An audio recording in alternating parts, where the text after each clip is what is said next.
नांदेडचे खासदार वसंत चव्हाण यांचं निधन झालंय। हैदराबादच्या किम्स रुग्णालयात त्यांच्यावर उपचार सुरू होते आणि आज त्यांनी अखेरचा श्वास घेतलेला आहे। पहाटे 3च्या सुमारास त्यांनी अखेरचा श्वास घेतला।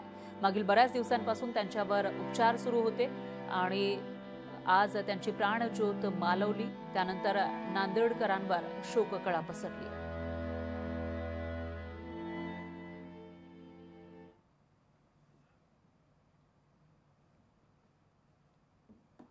हरहुन्नरी अशा प्रकारचं व्यक्तिमत्व होतं। अतिशय साधा मनमिळाऊ अशा प्रकारचा वसंतरावचा स्वभाव होता आणि जरी आम्ही वेगवेगळ्या राजकीय पक्षामध्ये काम करत असलो तरी देखील कधी मनामध्ये कुठल्याही प्रकारची कटुता न ठेवता ते संबंध चांगले ठेवण्याचा प्रयत्न करत होते। परंतु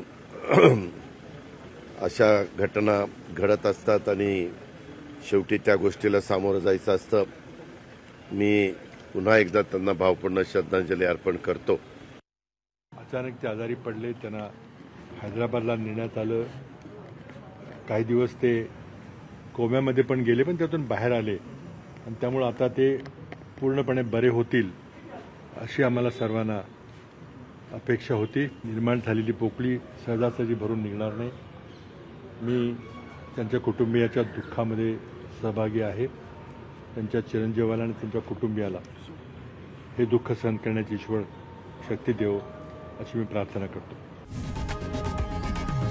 लोकशाही मराठी ऐका, पहा, जागरूक रहा।